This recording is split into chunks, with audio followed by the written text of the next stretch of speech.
Hello all. இன்றைக்கி மார்னிங்கே தண்ணி வந்துருச்சு. ஸோ நான் தண்ணி குடிக்கலாம் அப்படின்னு சொல்லிட்டு கீழே வந்து டியூப் எடுத்துகிட்டு மேலே மாடிக்கு வந்துட்டேன். நல்ல பிள்ளையாக நான் தான் இந்த வேலையெல்லாம் வீட்டில் பண்ணுவேன். எப்போவுமேலாம் கிடையாது, எப்போயாவது. இன்றைக்கி வீட்டில் நான் மட்டும்தான், அதனால தான். ஸோ தண்ணி வரும்போதே இந்த வராண்டாவெல்லாம் க்ளீன் பண்ணிக்கலாம் அப்படின்னு சொல்லிட்டு தண்ணியெல்லாம் ஃபோர்ஸ் அடித்து க்ளீன் பண்ண நான் ட்ரை பண்ணிகிட்டு இருந்தேன். ஏன்னா கூட்டுறது கஷ்டம் இல்லை. ஸோ இந்த மாதிரி ஈஸியான வேலையில் இருந்தால் பார்த்து விட்டுருணும். அதுக்காக தான். நீங்கள் நினைக்கலாம், என்னடா இவ்வளோ செருப்பு இருக்குது, வீட்டுக்கு ரிலேட்டிவ்ஸ் வந்துருக்காங்களோ அப்படின்னு. அதெல்லாம் கிடையவே கிடையாது. வீட்டுக்கு ரிலேட்டிவ்ஸ்லாம் யாரும் வரல. எங்கள் ஃபேமிலியில் இருக்கவங்களோட ஸ்லிப்பர்ஸ் மட்டும்தான். அப்போ நீங்கள் நினைக்கலாம், அப்போ ஒரு வேளை கூட்டு குடும்பமாக நிறைய பேர் இருக்கீங்களான்னு. அதுவும் கிடையாது. வெறும் 4 பேர் தான். 4 பேருக்கு தான் இவ்வளோ செருப்பு இருக்குது. அதுலேயுமே 2 பேர் வெளியே போயிருக்கிறாங்க. மிச்சம் இங்கே வீட்டில் 2 பேர் தான் இருக்கோம். செருப்பு எதுக்கு இருக்குன்னு அதுக்கும் தெரியாது, எதுக்கு வாங்குகிறோன்னு எங்களுக்கும் தெரியாது. அந்த மாதிரி தான் வாங்கி சேர்த்துட்ருக்குறோம். அப்புறம் சரி வந்த வேலையை பார்க்கலாம் அப்படின்னு சொல்லிட்டு தண்ணி குடிக்கலாம் ஸ்டார்ட் பண்ணியாச்சு. எங்கள் வீட்டில் 2 குடம் தான் பிடிப்போம்.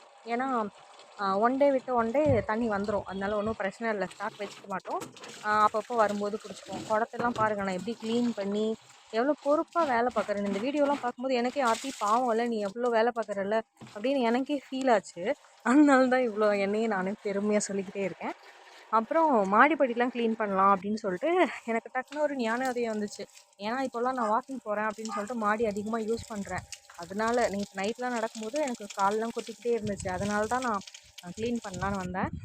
அப்புறம் கொஞ்சம் சில்லுன்னு இருக்கும்ல, ரொம்ப வெயிலாக இருந்தது. அதனால சரி அப்படின்னு சொல்லிட்டு கொஞ்சம் தண்ணியெல்லாம் அடித்து அது கொஞ்சம் ஜாலியாகவும் இருந்துச்சு. அதனால தான் அப்புறம் எல்லா இடத்துக்கும் எவ்வளோ முடியுமோ அவ்வளோ தண்ணியெலாம் அடித்து விட்டாச்சு. அப்புறம் ஈவினிங்காக வந்துட்டு என் தங்கச்சி வந்தா. இதை அவள் ஆர்டர் போட்டு ஆன்லைன்லேருந்து வாங்கியிருக்கா. வந்தோடனே வீட்டுக்கு வந்தோடனே அவள் இதை தான் ஃபஸ்ட்டு பார்த்தா. ஸோ பார்த்த ஆடில் ஒரு பையன் கை கழுவி காமிப்பான். டக்குன்னு இன்ஸ்டண்ட்டாக டேன் வந்துட்டு ரிமூவ் ஆகி அவன் கை பிரைட் ஆகும். அதை தான் இவளும் ட்ரை பண்ணுறேன், நானும் உடனே செக் பண்ணுறேன் அப்படின்னு சொல்லிட்டு அவளும் வந்தோன்னே ஃபஸ்ட்டு அதை பார்த்தோன்னே உடனே அவள் கை கழுவ ஆரம்பிச்சிட்டா. எப்படி சொரிஞ்சு தேய்ச்சிட்டு இருக்கான்னு பாருங்கள். அப்படி ரொம்ப நேரம் போட்டால் தான் நல்லா பிரைட் ஆகும் அப்படின்னு சொல்லிட்டு அவளுக்கு ஒரு நினப்பு. நானும் என் தம்பிலாம் அவளை வம்பிழுத்துட்டே இருந்தோம். அவன் வேறு இது என்ன க்ரீமு நானும் போடலாமா அப்படின்னு கேட்டுக்கிட்டே இருந்தான். அப்புறம் கடைசியாக இதோட ரிசல்ட் எப்படி இருக்குன்னு பார்க்க தான் எல்லோரும் ரொம்ப எக்ஸைட்டடாக இருந்தோம். நீங்களும் பாருங்கள். அவள் கையெல்லாம் தொடச்சிட்ருக்குறா. அரிக்குதா? ஒரு டிஃப்ரென்ஸும் தெரியலையே. எஸ், எந்த டிஃப்ரென்ஸுமே தெரியல.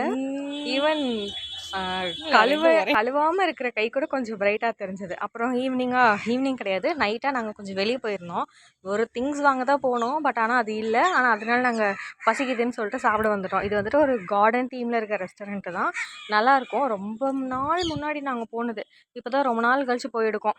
அப்புறம் ஆர்டர்லாம் கொடுத்துட்டு ஃபுட்டு வரதுக்காக வெயிட் பண்ணிகிட்டு இருந்தோம். ஆக்சுவலி இங்கே சாப்பிட வந்தது வீட்டுக்கு தெரியாது. ஏன்னா நாங்களும் சடனாக தான் வந்தோம். வீட்டில் சப்பாத்திக்கு மாவு பிசைஞ்சிட்டு வந்திருக்கேன். வீட்டுக்கு போனால் என்ன பண்ணுவாங்கன்னே தெரியாது. அப்புறம் ஆர்டர் பண்ணதெல்லாம் வந்துருச்சு. நாங்களும் ஒன்றா சாப்பிட்டுட்ருந்தோம். இது வந்துட்டு ட்ராகன் சிக்கன். இந்த மேடம் ட்ராகன் சிக்கன் தான் வேணும் அப்படின்னு சொல்லிட்டு ஆர்டர் பண்ணியிருக்கிறாங்க. நூடுல்ஸும் அவங்களுக்காக தான். எனக்கு வந்துட்டு நான் ஷவர்மா வாங்கினேன். சாப்பிட்டு ரொம்ப நாள் ஆயிடுச்சு. சாப்பிடணும் போல் கொஞ்சம் க்ரேவிங்காக இருந்த மாதிரி இருந்தது. அதனால தான் சரி வந்திருக்கோம்ல வாங்கிடலாம் அப்படின்னு வாங்கியாச்சு. அப்புறம் நல்லா ஒரு பிடிச்சாச்சு. இப்போ வீட்டுக்கு போகலாம். வீட்டுக்கு போனதுக்கப்புறம் இதெல்லாம் எதுவுமே சொல்லவே இல்லை. நாங்கள் இந்த மாதிரி கடைக்கு போனோம், சாப்பிட்டோம் அப்படின்லாம்.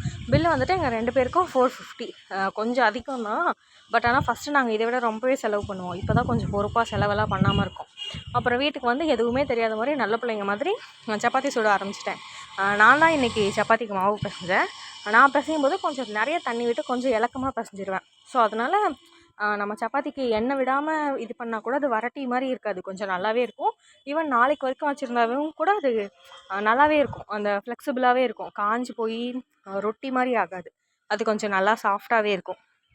அப்புறம் பார்த்திங்கன்னா நைட்டு 9:30 மணி ஆயிடுச்சு. 9:30 மணிக்கு நான் நடக்க ஸ்டார்ட் பண்ணேன். நம்ம வாக்கிங் போகணுன்னு நினச்சிருக்கோம், அதை நம்ம மிஸ் பண்ணிடவே கூடாது அப்படின்னு சொல்லிட்டு என்னை நானே புஷ் பண்ணி நம்ம இதை பண்ணியே ஆகணும் அப்படின்னு 9:30 மணிக்கு நடந்துகிட்ருந்தேன். ரொம்ப ஃபாஸ்ட்டாகவே நடந்தேன்.